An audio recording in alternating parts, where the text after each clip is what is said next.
Ella loved her new apartment.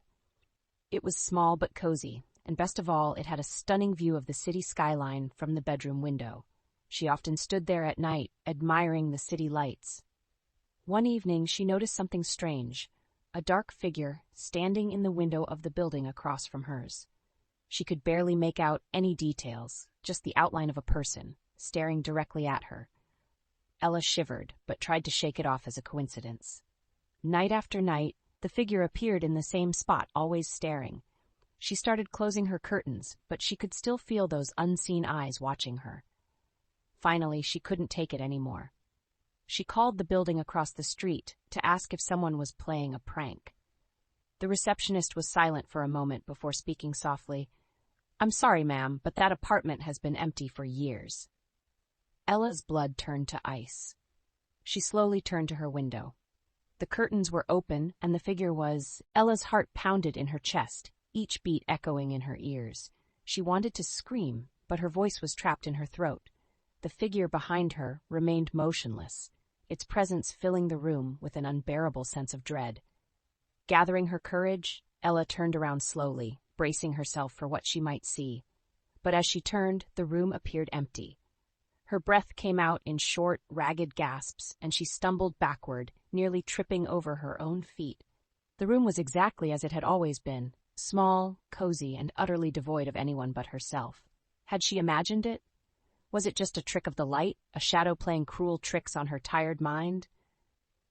She blinked rapidly, trying to clear her vision, but the unease lingered, heavy and suffocating. She moved quickly to the window and yanked the curtains shut with trembling hands. Her apartment felt smaller than ever, the walls closing in around her. She knew she needed to get out, to escape, if only for a moment to clear her head.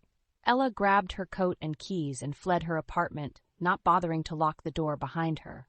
She bolted down the stairs, her footsteps echoing in the narrow stairwell.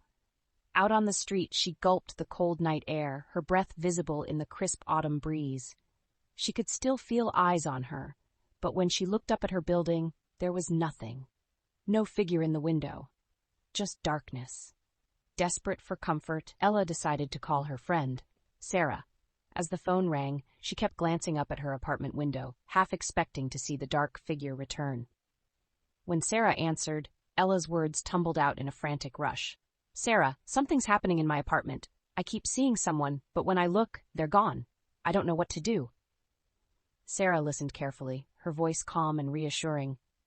"Ella, it's probably just your imagination. Maybe you're stressed or tired. Why don't you come over? You can stay here tonight." Relief flooded Ella at the thought of escaping her apartment for the night. "Yes, I think I'll do that. Thank you, Sarah." Just as she was about to head to Sarah's place, Ella glanced back at her window one last time. Her blood ran cold. The curtains were open again, and there in the window was her own reflection. But her reflection wasn't standing still. It was waving at her, a slow, deliberate wave. Her phone slipped from her hand and clattered to the ground. She stared up, frozen in place, unable to tear her eyes away from the impossible sight. The reflection in the window smiled, a dark, twisted grin that wasn't hers. She knew then that whatever was in her apartment wasn't just a shadow or a trick of her mind. It was something much, much worse, and it wasn't going to let her leave so easily.